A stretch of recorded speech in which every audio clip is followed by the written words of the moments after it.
Hey Richmond, do you have anything that you love to collect? This week, we're exploring the late 19th century trend for collecting tobacco tags. Tin tobacco tags like these were first developed in the 1870s and were used to identify twists and plugs of tobacco manufactured by hundreds of tobacco companies operating across the country.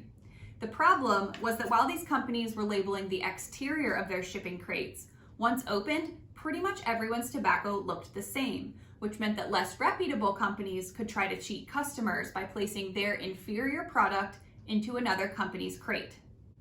Colorful tin tags proved to be the solution. They were inexpensive to manufacture and easily customizable, so tobacco companies could create corresponding tags for each of their various brands. Some of my favorites include Sweet Clover, Golden Slipper, Butcher Knife, and Full Cry, manufactured by the J. Wright Company of Richmond, Virginia.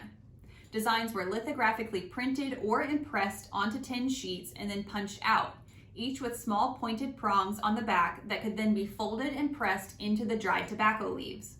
Multiple tags would be attached along a plug of tobacco at regular intervals, which meant when a retailer sliced off a section for a customer, both parts could still be identified because they retained a tag in each piece.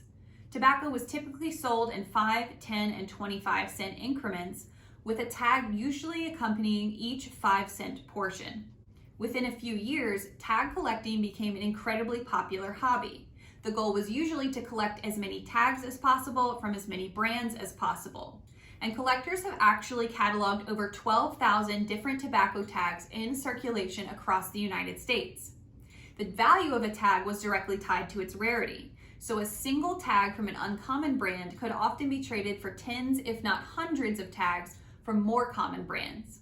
Some people even placed advertisements in newspapers listing the rare brands they were looking for and how much they would pay in exchange. Tobacco companies took note and further capitalized on the popularity of collecting by offering rewards for trading in a specified number of tags, which could then be redeemed for everything from more tobacco to smoking accessories, household goods, and even furniture.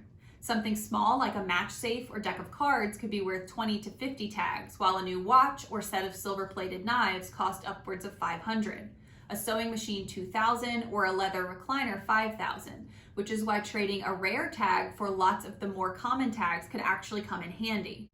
For 4 decades, tobacco tags like these captured the hearts of collectors across the country, finally becoming obsolete in the late 1920s, when tobacco manufacturers began to pack individual portions of tobacco into printed cellophane wrappers and tags really fell out of use.